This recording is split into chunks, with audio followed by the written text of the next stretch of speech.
Okay, well, very awkward, the intro from the person that holds the camera. So, my name is Daria. I think I know most of you.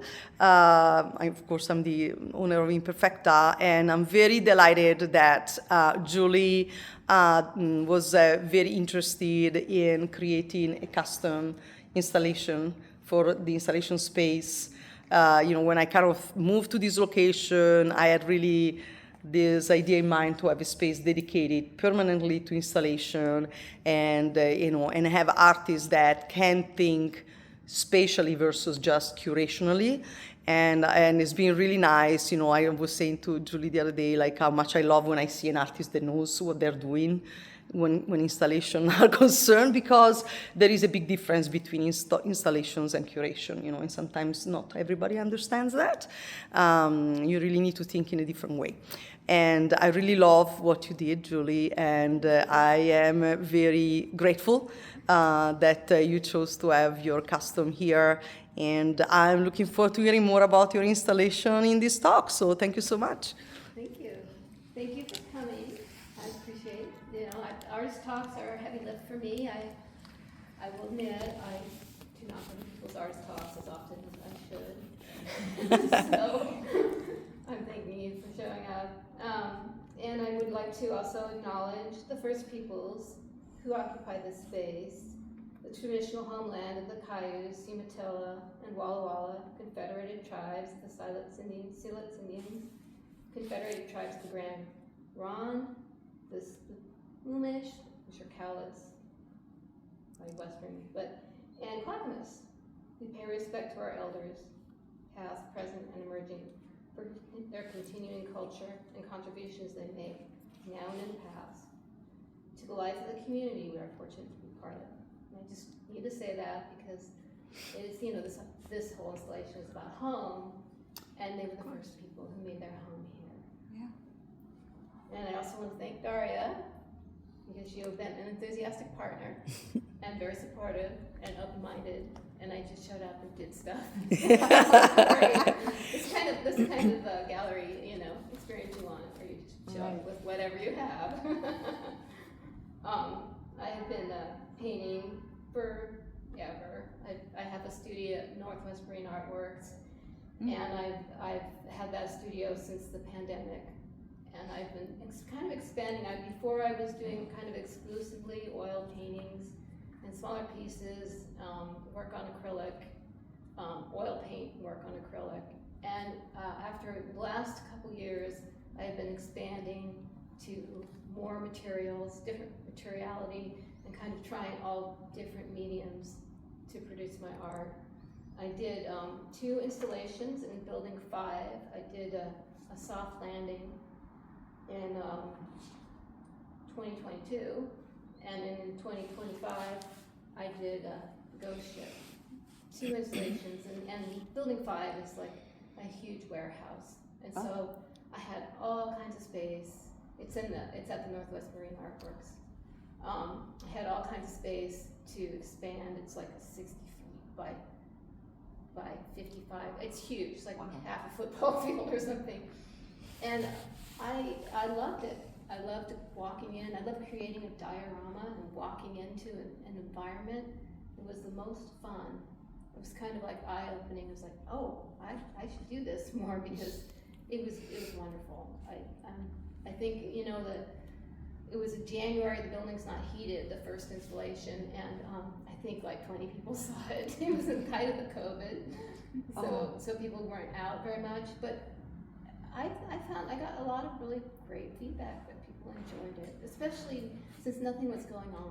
It was a great opportunity. And so that's what I've been doing. And then this installation is a celebration of Portland, because I've lived in Portland pretty much all my life. And I'm not a world traveler. I've been a couple places, but it's been here. This is here. And it was like, I've been thinking, for the last year, I wanted to do an installation. And I read the book by Ursula Le Guin, titled Always Coming Home. And it's a kind of a post-apocalyptic book. But in the book, the people who remain live very simple, fun, plain lives that are enviable to our culture now. And I kind of related that to Portland, the way that Portland is kind of, it's not Seattle, it's not San Francisco. It's the in-between city. It's the city artists get started in before they move to LA, and you know. So I kind of related to that in a way. But you know, the life here is very nice. Yeah. In a lot of ways nicer because you're not racing to the finish line all the time. And so that's what I was thinking about in the back of my head for the last year or two. And then what happened was I saw that who did this show? Oh, the one in February? Yeah. That was Jennifer Julia Cut show. Yeah. Yes. Jennifer Julia Cut's exhibition. I saw that one in the window here because I had been going to a writer's block across the street. Oh. She has monthly exhibitions as well, really nice. And I saw it, and it was like, oh, look at the space, and it's like in the windows, and it's not like the warehouse space at Building 5 is very unfinished and huge, and so you kind of have to deal with the immense walls. And this space, I could have like control over how the space is perceived and what people see. So a couple weeks later, I think it was like maybe a month later, I don't know, it was later, I was like walking around and I was like, I gotta go in there and talk to them about that space. And I came in and I met Daria, and she told me I should fill out her very accessible application form online. And I talked about my project, and just very enthusiastic. And so there was nothing kind of planned for this month, and so and that was like May? Yeah, May. I think we finalized that we were going to do it. So April. It was yeah. April. Okay. April, we finalized we were going to do it. And so I had most of April and May and June. So I had like not quite 3 months to put the whole thing together, which might have been a blessing. Because it forced me to not overanalyze, which I can be guilty of. And I can talk about, I was kind of thinking about rediscovering home because I've been here so long, you kind of take things for granted, you don't look at things as much as you could. And so it was an opportunity for me to think, well, I'm here, I should appreciate here, And so I started looking into all the places, thinking about the places I've been around here and the feeling of Portland, and trying to encapsulate that in visual ideas. And so that's kind of the core of what the installation is about. I was going to talk a little bit about the elements of the installation and why I chose them. And the large paper pieces. I was starting to do large paper. I was in a program with Leslie, and I'm starting to do large paper pieces, and I love the freedom of them. And I thought, well, the large paper pieces kind of represent that chance, the outdoor world, the parks, those kind of like, just things just happen. But it's this beautiful complexity, especially here in Portland in the woods surrounding. There's all these just layers and layers of foliage and water and beautiful things. So the tall paper pieces are kind of about that, kind of that feeling of the place. And the globes, I chose to use globes because when you're working in the round, aside from the fact there's a lot more surface area on the globe, I discovered. What's super cool is that you always come back around to the beginning. And so, and I did one of the whole Earth, so you can see where on the whole Earth you're not going anywhere. You're going back to the beginning.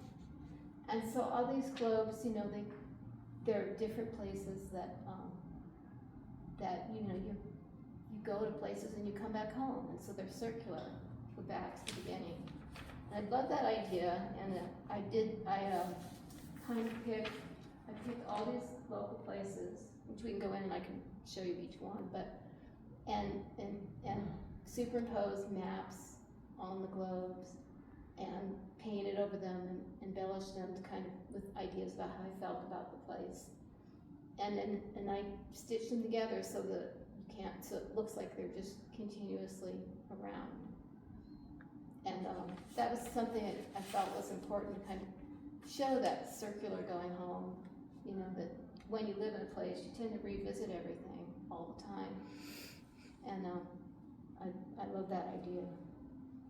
The other thing about this space I liked about the space was the windows, because they look out on the park blocks, which is a whole other layer of complexity and outdoor environment that's exactly kind of epitomizes Portland. So when I designed the installation, I wanted to make sure to leave the windows exposed so it could be like a continuum of the installation beyond just the walls. I love that idea, and it's like I got three free walls, walls of art in there. And the other thing I included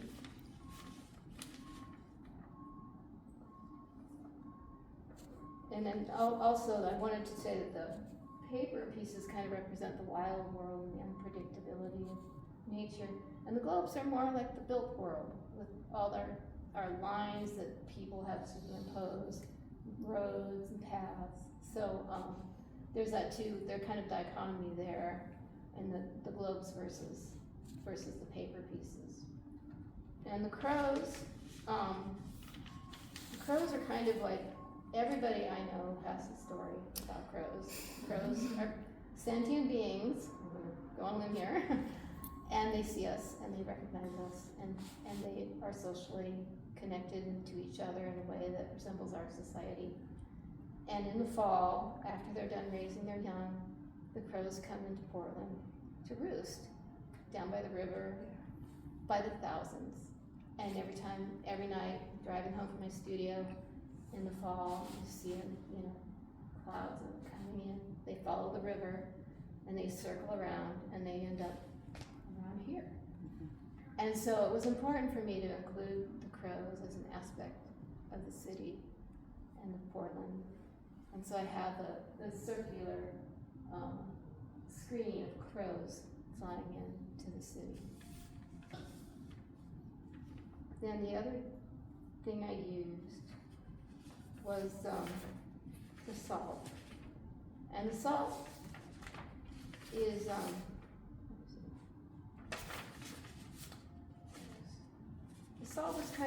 salt is like one of those things that it's everywhere. It's traditionally thought of as protection and safety. People have thought that salt gets rid of bad karma. And traditionally salt is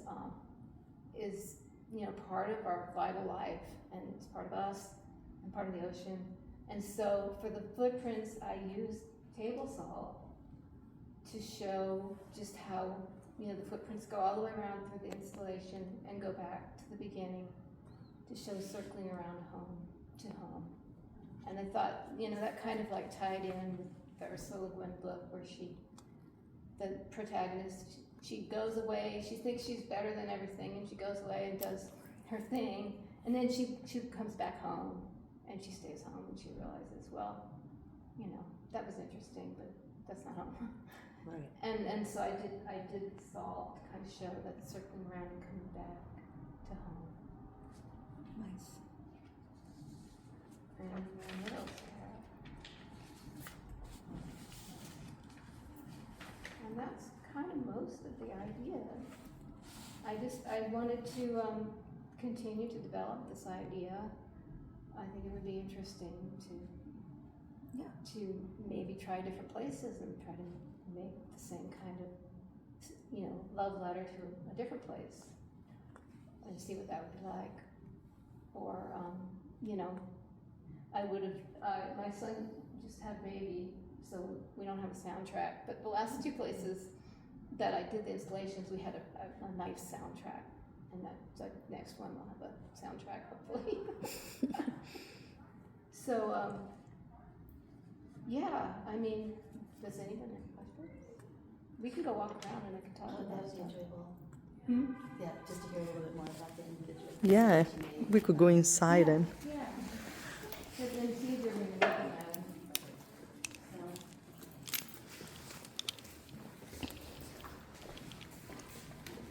And I wrote stuff with like common and simple materials, keep things accessible. Where do you want us? Oh, I know. Here's one. This one is just the diamonds, just the whole earth. I like to balance them. And I just kind of thought about, you know, how people like pick different places and they really love them. And so I just kind of drew the stones all throughout the globe to It's kind of show interesting that that. the globe is upside down. Pardon? The globe is upside down. Yeah, because I feel like everyone has like perspectives of things, and the globe being right side up is kind of arbitrary. Because if you're, you know, in the southern hemisphere, that's where the globe is. And so it's like, well, people might look at it a little fresh perspective if it's upside down. When I used to live in Australia, Yeah. and there, you know, they call it down under, but all the maps are upside down. Right. Oh, really? Mm. I guess it's also perspective. Yeah, You're- it's all relative, right? Well, what's upside down in space? Exactly. So in Australia, you're saying that Australia looks like that instead of the way we look at it, like Well- when they look at themselves. Well, because when you're standing on the ground in Australia, you're obviously on top of the world. Sure. Yeah, yeah, Wow. yeah. They've got like It's the upside, something to you know, think because they about. say Australia, they call it down under. Yeah. That's how they call it, and so there are many maps that are whip Oh, with I Australia at never the knew top. You know, why not? Sure. Yeah. And this one is Portland, and then filled in some things and not filled in others. You can see the river and the city. I had a lot of fun creating It's all very these. optimistic. Hmm? I like how optimistic it looks with the It's blues. very cheerful. Yeah. I think people are giving Portland a much harder time than it deserves. I agree. Yeah. I agree. Just because we're liberal doesn't mean we're bad. We're backward. We're just liberal. That's all. Well, one of the things that have plagued us have been plaguing all the cities. I know. Yeah. in the They're United nice. Yeah. States. Anyway, that's great. And this is like Tryon Creek is on the bottom, and I put different things that I see around the Tryon Creek, and there's the spider web, and the maps on the bottom. This is Marshall Park. And then there's little playgrounds and things. I mean, kind of those things that you run into. And this one is the beach. This is Cascade Head. Oh. And I actually matched the colors of this one and that one. And the planet, the whole globe of the earth is that diamond shored one on the end. And yeah, so that everything worked in this kind of technical artist thing, I guess. You know. Anyway, but this is a globe, just a regular globe, and I saved some little markers for the north and south, like here. But the rest of it is just the shoreline of the state park and the ocean. Kind of trying to get beach stones. It's like the whole. And this one is the Columbia River Gorge. And I took it. The idea. I got this old map. It has this little illustration on it. But it's got, you know, Oh, okay. and then it's got this little illustration of the gorge. And I thought, well, let's put the trees up at the top and make it like it's. And because the map kind of tries to do that, and I thought that was really interesting. And so yeah, there's just the river going around. Yeah, and the way it changes colors, because one of the things that's amazing about driving along the Columbia River is the way that the landscape changes from this green landscape to this gold landscape. It Yeah. does, it does, It's and I was beautiful. really conscious of that because I do the same thing. I think it's amazing. Yeah, it's amazing. So I did that, and I did a piece of kind of that what is it, the basalt. Yes, that's got basalt, the yeah. volcanic basalt you find in the gorge. I didn't notice that on my walk through, that there was something, like a balance for each one. Yeah, Very interesting, yeah. that was fun because if you just hang them, they're not going to move. Right. You wanted movement throughout called the a- Sphinx. Yeah. I thought that would be helpful. And this one is Forest Park. The road, the Ferguson Road that goes through it. And I had a lot of fun. I kind of like put fabric on, think about the greenery of the area. It's like I have this very old map. I'll show. This very old map that has like the trail, and I kind of love just the graphics of it. Yeah. And I included that on the map of Forest Park. I found that this stick is a rhododendron stick, because rhododendrons are they grow like weeds here. Yeah. And I like the idea of using sticks of common things that we see often. And that one's a sequoia stick. And then we've got some maple sticks. So there's a little of everything. And this one is Central Oregon, the Swampy Lakes Trail, because I used to go there often to cross-country ski, so it has like a little place, my home memories. And the map, shows the picnic shelters and everything, and I put little gems on the shelters and the bathrooms, places you go. Because that's, it's kind of those things that stick in your mind when you're like, okay, well, we go here, we go to this intersection, we go to this shelter, we go to the restroom. It's just like, so that's what I marked with the little jewels. And what's the balancing piece on that one? This is a stone that, like you get at Smith Rocks, it's kind of a little paler. Some of the rocks around there, they have a lot of basalt, but not all the rocks are basalt. Some of them are different. It's like interesting. And that the globe, this big globe, is actually not any place in particular.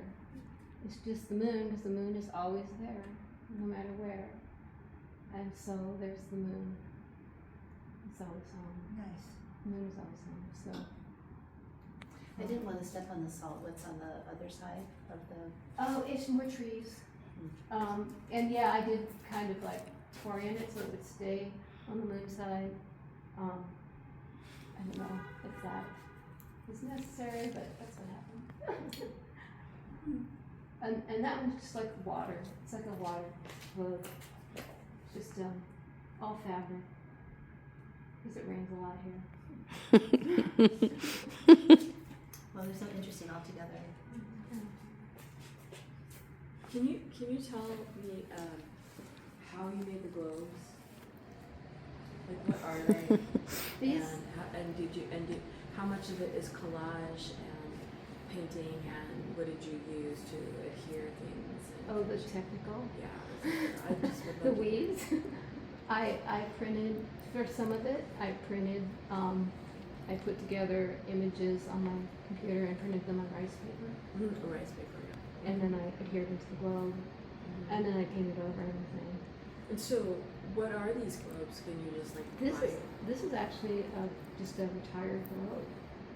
So, Okay. you know, you get them, people get rid of them because they're obsolete every time country changes. And so all of the ones that are 12 and a half inches are retired globes. Oh, that's great. And then this one is a smaller, there was I found somebody was getting rid of a set with the solar system, and they had a bunch of different sizes, and this was one of the solar system one, but it was just all brown, which isn't very interesting. And that one too? That is a beach ball. Balls, Paper different mache balls for for a beach sports. ball. It's still in there. That's cool. I thought maybe all of them were going to be balloons or something like that. Yeah, I mean, if I didn't have to paper mache, it's a lot less work, and the shape's unpredictable because Right. it's so large and Yeah. there's the weight of the material, which is not a bad thing in and of itself, but something I would have to. Maybe not something you wanted to take on Right. with everything else. Yeah. So, and this one I can show you the back. It's just got it's got some mountains Oh, that's so pretty. and more trees.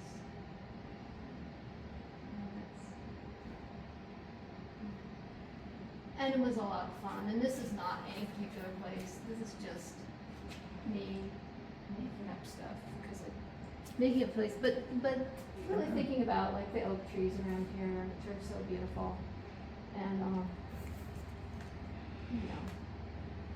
that summer evening sky when the moon comes out kind of early. It's beautiful. Well, you can see the moon from everywhere. Yeah. I mean, it doesn't look exactly the same, but still. So I thought, that's had to be in the exhibition. And and then there's 3 more. And these colors kind of tie into the colors of the globe. This is like the waterfall. There's a waterfall there, just right in the city. And this is kind of like showing off the glowing aspect of the snow in the winter.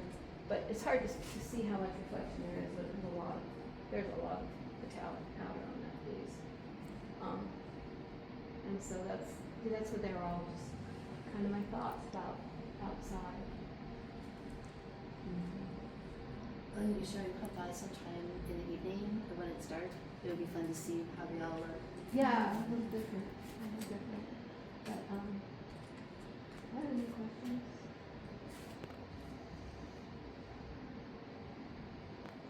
Well, it's well done, and it'll be fun to see what your next installation is all about.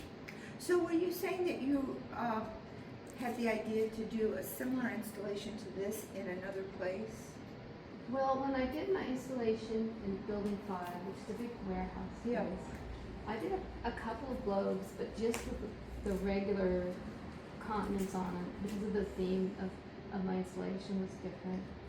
But when I did that installation, I started thinking, well, I don't have to stick to the continents. I could make circles about like where because everyone's point of reference is different. Nobody really ever sees the Of whole course, Earth. yeah. And so I thought it'd be the most fun just to make like globes that show the part that you actually experience. And I imagine making this installation gave you ideas about how you could expand the idea. I think Again, so, yeah. I you think know. so. I could expand the materials. I could kind of like build the theme up as time goes by. Yeah. When I first came to Portland, I didn't know of any installation spaces. That was 1999, and I had been doing installations in Cleveland. And I had ideas, but it was like nobody was doing installations here that I knew of, I was very lucky. Well, I think it's starting to happen now. Maybe you're part of making it happen. Yeah, I mean, in Building 5, it was the pandemic, and I just wanted to do something, and the building was sitting empty. Yeah, So good for you. Now there's an application process, and it's vetted. So Yeah, but good for you. That first one was a freebie. I take it. So yeah, and there's crows circling. Do you know about the mattress factory? It's in Pittsburgh. It's on the other side of the Oh, country, yeah, but it's yeah. an old factory that has all the different rooms Different are installations. different installations, and it's a big application process to get in there, but the installations are amazing. Yeah. Of course, there's what is it? Disjector? What is it? Disjector? Oh, Yeah, they always have something and they have interesting. installation? Oh, yeah. Really? They have Huge space. great stuff. Yeah. Huge Yeah. space. Yeah. Well, There's more and more I now, need to I get out think. there. Yeah. I think that's everything. I'm Well- open to questions, but, yeah. Thank you. Thanks. Thank you.